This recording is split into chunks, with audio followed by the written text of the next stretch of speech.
Want to know what the world would look like on the eve of the apocalypse? Just walk into Ackerman Bookstore on the first day of school. Granted, there are no zombies or War of the Worlds alien machines blasting holes through the ceiling, but there are loads of empty boxes, scattered papers, and panicked students scrambling every which direction trying to buy the books they need to survive the semester. And yes, I know this sounds like another one of my crazy over-exaggerated analogies, but I'm dead serious.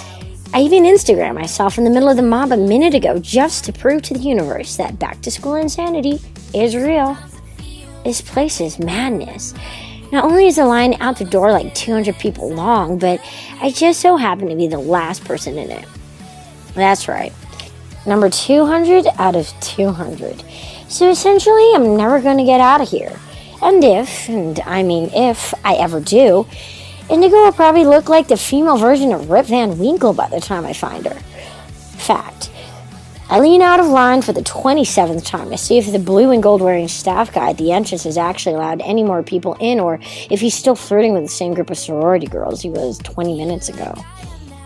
Yep, still flirting. This line isn't going anywhere. The whole store has totally got enough room to fit all 200 of us, but until Creepy McCreeperson gets some sorority digits, none of us are getting in. Great. Here goes my lunch plans. Indigo's probably going to be pissed. What kind of roommate acts like a total flake on the first day? Me, apparently. Not only that, but if I stay here any longer, classes will end, billions of people will be walking around campus, I won't be able to track down Elias, and I'll miss out on my later date with... Wait, was I supposed to organize dinner plans, or was he? Crap, I think today was my day. Okay, Alex, don't panic. This is what Yelp's for. Just type in Mexican food, find some place that has half-decent pictures and survivable ratings, and call car with a time and place like a pro. You've got this. Yelp.com, here I can. Incoming call from boyfriend mother at 3:32 p.m. Hey, babe, what's up? Don't you have class right now? We finished early, but I'm pretty sure my photo studio professor's just trying to get in good with our class on the first day because he's going to work us like slaves all year. Anyway, where are you right now? Oh, nowhere special. Just waiting in the back of a billion-person line so I can buy my newly gay ex-boyfriend's book and cry over it later. That's all. The bookstore, just grabbing a few things for class. Which one? I can come by and help carry your books back if you want.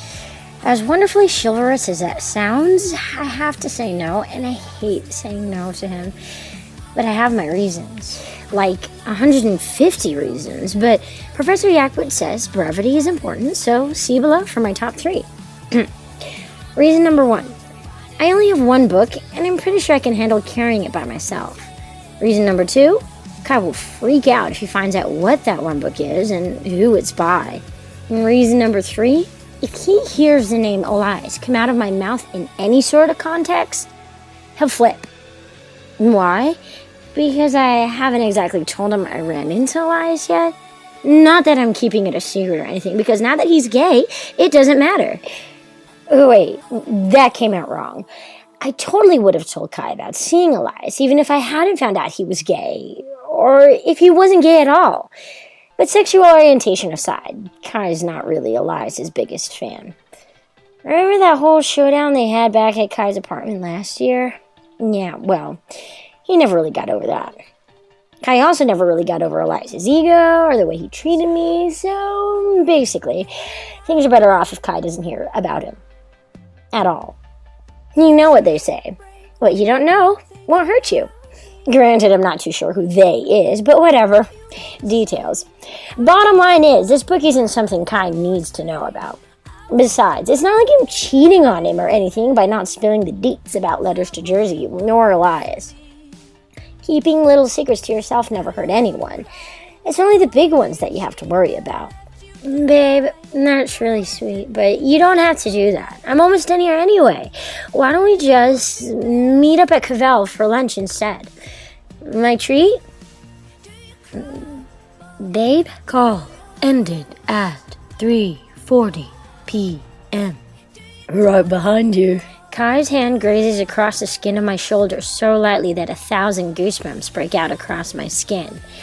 As suave as he is, I don't know how this man is able to track me down without me even mentioning where I am. Granted, Ackerman Bookstore is the most popular bookshop at UCLA, but even so, Kai's James Bond stealthy appearances make me thankful that I'm his girlfriend and not his arch nemesis.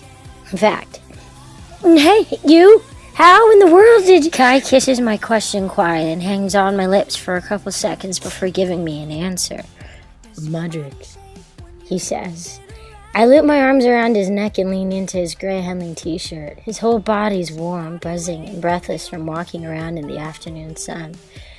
I could spend the whole day like this, losing myself in the way he holds me. But I pull away before I do. I'm a woman on a secret mission, and I can't get caught up in Kai if I want to see it through.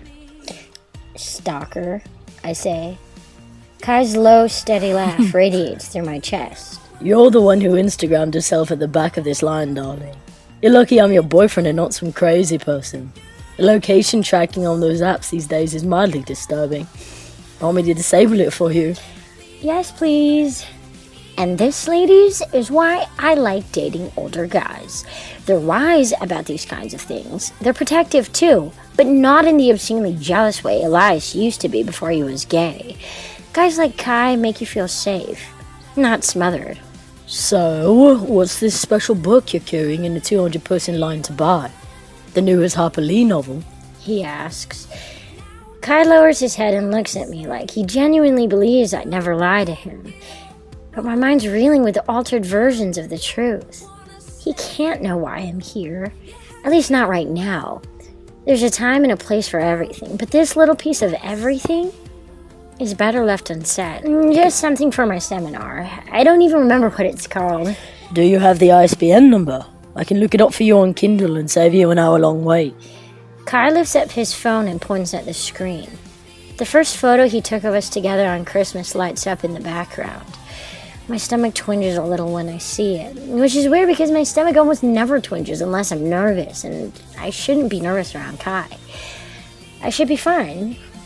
But that's the thing about lying. Your body never really learns how to hide the fact that you're doing it. There's always a giveaway, some quiet consequence that eats away at your conscience. And mine's a couple seconds short of turning into Swiss cheese. I don't remember. I wrote it down somewhere on the way over, and I don't know where Kai takes my hand and holds it up in front of my eyes until a faint line of scribbled numbers written across it blurs into focus. Crap on a cheesecake. Why can't I write reminders in subtle places? Like in notebooks or journals or somewhere Kai won't see them. Is this it? He asks. Yeah, wow, I totally forgot I wrote that there. Yes, moron, you did. Thanks, Kai. I peck him on the lips and do my best to smile like I'm not having a minor anxiety attack. Luckily, Kai, the technical genius, is too busy looking up my secrets on Amazon to notice. Got it. Letters to Jersey by. Babe, is this some kind of joke? Ever had one of those moments where you wish your life played out like a disaster movie? Because right now, I'd love for the ground to crack open and swallow me whole rather than have to stand here and explain my ex-gay boyfriend's novel to Kai. Or the fact that I'm taking his class and just so happen to live directly across the hall from him. At least in the movies, right before the main character's about to reveal her deepest, darkest secret, some tidal wave comes along and sweeps her away before she can tell the truth. But it's always sunny in California, so there's no place to hide your shadows, no matter how dark they are. Okay, I know this is gonna sound weird, but there's a perfectly logical, that's a stretch, explanation for this. Please don't be mad. I don't know what it is about guilt that makes you want to drop to the floor and beg the person you've hurt to not be upset with you. But the hollowness in Kai's eyes has me verging on the edge of groveling for forgiveness. But at the same time, buying a book for class isn't a crime. It just so happened to be a book written by a person Kai's not comfortable with. Which is why keeping it a secret would have been way better than this. Anything would have been better than this. I'm not mad, Alex. Liar. I'm just confused. Is this the same Elias King who... Yes, but it doesn't matter anymore. Kai runs an unsteady hand through his mess of copper hair and lets out a hiss of a sigh through his perfect teeth. How does it not matter? I thought you were finished with him, Alex. I step towards him and wrap my arms around his waist to reassure him of all the things I'm too flustered to say. I am. This is for class. Honest, remember that seminar I signed up for? The one with the in-depth study of contemporary authors. He nods but refuses to look at me. I reach up to cradle the size of his face, but his jaw is stiffer than stone in my hand. Elias is the writer in residence this year, and my professor... He's here. Kai's eyes flicker down to mine and explode with the kind of silent frustration I never intended to bring to life in him. This is the kind of moment which makes me question everything. Whether or not I deserve to be with him. Whether or not I deserve to be with anyone. Some people are too damaged for relationships. Toxic to the point where they can't contain it. So eventually their brokenness spills onto other people. The kinds of people who don't love poisonously. Until the wrong person shows them how.